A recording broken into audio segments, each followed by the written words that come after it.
BBC Television presents... Hancock. Word's getting around, Sid. What about? It was that geezer from the pub. I ain't done nothing. I'm going straight. You've got to get a grip, Sid. You're a policeman, for God's sake. I'm talking about us, Hancock Heroes. You know, the private police company. You're in it. Well, just about one toe, I think. Who's found out? We'd better hide up somewhere, Hancock. What are they saying? I only do what I'm told. I'm only obeying orders. It's the old bill, isn't it? I was never popular down the station. Relax. You always were a bit of a worrier, Sarge. Must be your guilty conscience. We're getting ourselves something of a good reputation, as it happened. Yeah, all right. As long as you take responsibility for any crimes and misdemeanours I might commit.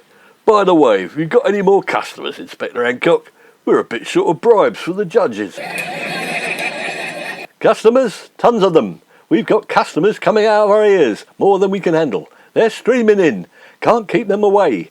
Jolly good. How many have we got? Well, let me see. 2. And the first of them should be along in a minute, if my policeman's sixth sense is still working. Hark! I can hear footsteps as I speak. Good evening. I need some help. People think I'm a vampire.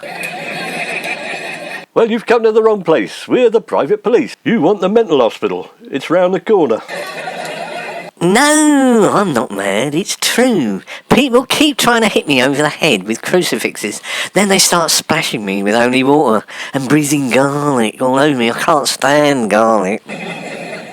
I'm afraid this isn't our sort of thing at all. It's not us. Is it, Sergeant James? We're not private detectives. We're police. You need a private dick. It's not my dick I'm worried about. Has an actual crime been committed, mister? Mr. Sharptooth. Yes, someone trying to drive a stake through my heart. A nice piece of steak, was it? Medium or rare? No, not meat. It was a bit of wood. Don't you know nothing about vampires? Luckily I was wearing a stake-proof vest. Did you report it to the police? Of course I did. I was down there like a flash. They didn't want to know. They said vampires were outside their jurisdiction. I said, what is in your jurisdiction? And they said, werewolves, goblins and monsters, but not vampires. They thought I was messing about. Well, who was it tried to drive a stake through your heart then? It sounds like a simple case of attempted murder to me. Are you getting all this down, Sergeant James? It might be important.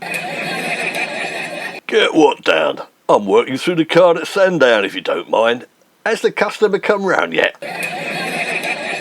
Do pay attention, Sid. Mr. Sharptooth here. He's a vampire. That's the whole point. I'm not a vampire. I don't know this woman personally, but there's a rumour going round that she goes by the name of Buffy the Vampire Slayer. Hang on a minute. How do you spell vampire? With an S, is it? Funny, I've heard that name somewhere before. We'll try and track her down. Sid, look up Buffy the Vampire Slayer in the phone book. She was on TV about 20 years ago. Here she is. She lives down the road, believe it or not. Crucifix Common, East Cheam. But I must warn you, she's a lot older now. You wouldn't recognise her. It's the same woman though, I'm sure. They say she went a bit crazy, started to take the part too seriously. Have no fear, Mr. Sharptooth. You can sleep well in your coffin tonight. We'll have her in for an interview before she can say garlic bread.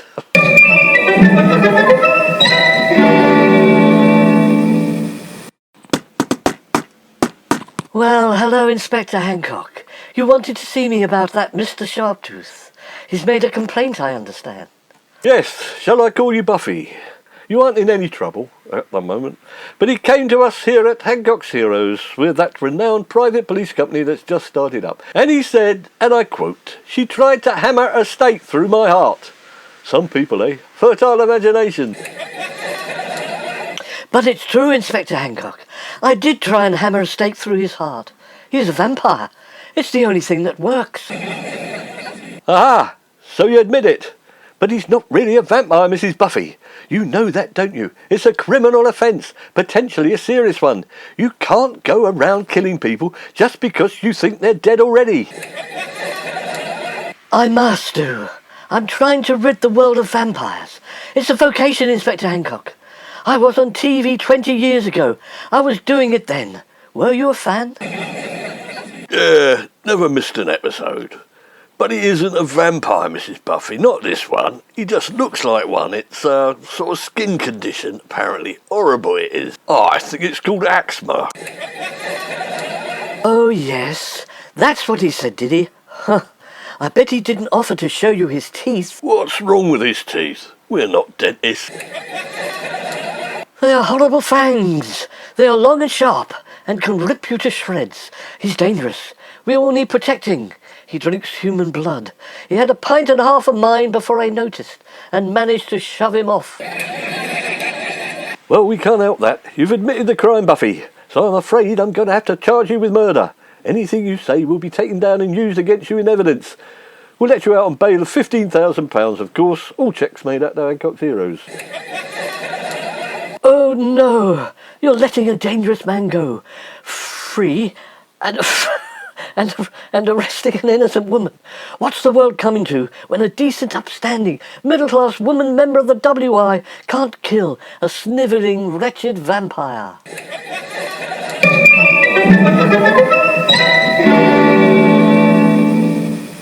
Well, that's our first one in the bag, Sergeant James. Yep, and we should get our first conviction. A cut-and-dried case. Cut and dried.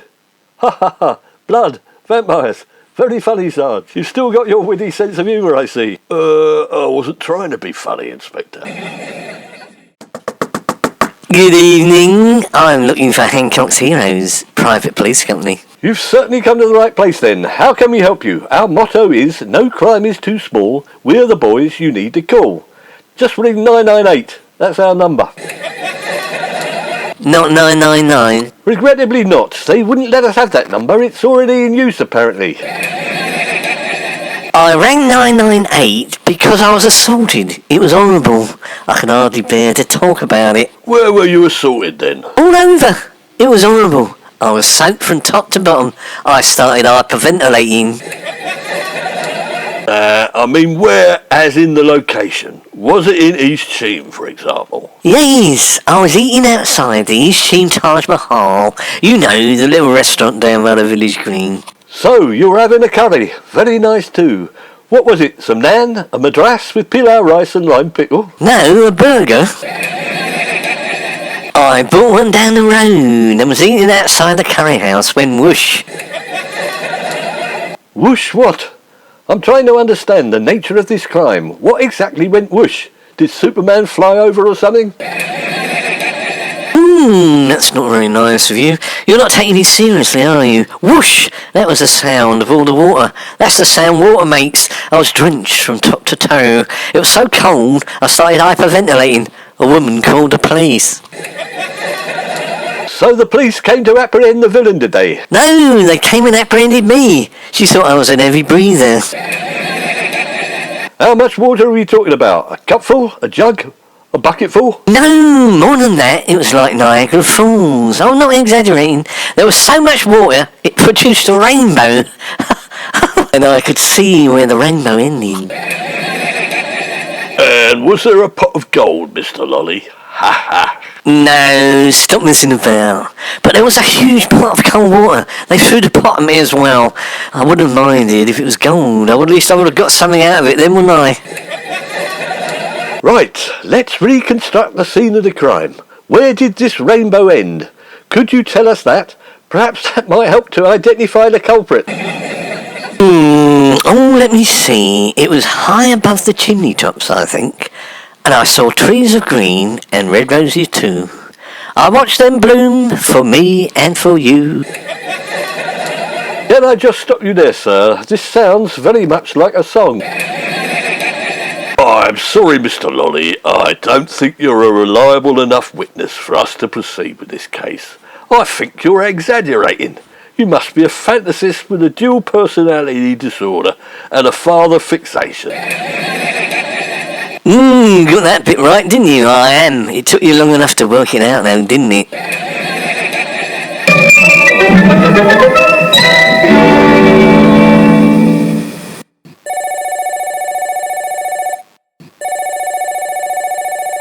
Hancock's Heroes, Inspector Hancock retired, speaking. What? You've been bitten by a spider? Don't worry, madam. There are no poisonous spiders in the UK. Sergeant James here is an expert on spiders. Aren't you, Sergeant? But I usually avoid them and use a bridge with a long queue instead. It's not a native spider. So you've looked it up. It's a Brazilian wandering spider, one of the most deadly spiders known to man. I bet that left you wondering if you're going to die or not. No, it was a joke. Don't cry. You'd better come over quick. This sounds like a case of negligent homicide to me.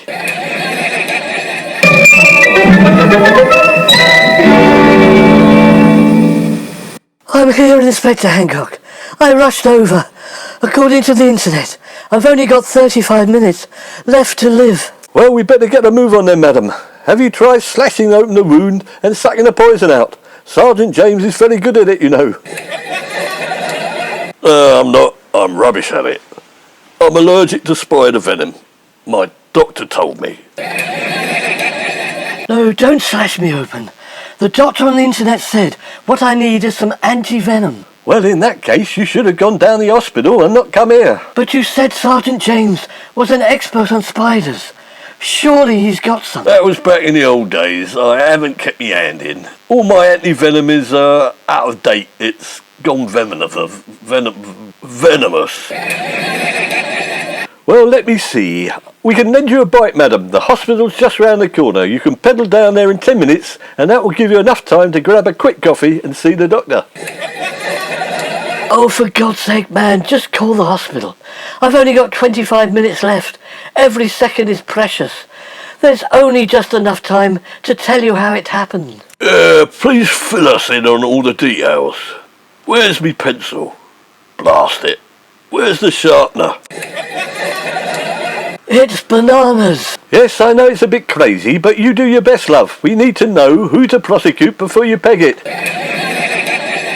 But I'm not going to die, am I? Don't ask me, love. I'm not a doctor. But you are looking a bit peaky, and I thought you said you had only 25 minutes left. Well, that was 5 minutes ago.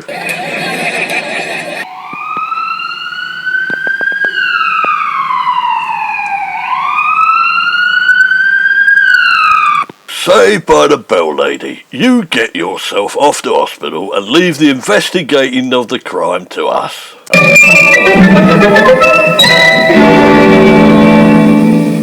Phew, that was quite a day, Sid. Yep, it was quite bonkers, wasn't it? Turned out to be quite a close shave at the end, didn't it? I heard they gave her the anti-venom with 50 seconds to spare. Funny thing though, it turned out it wasn't the spiders she was allergic to. It was the bananas.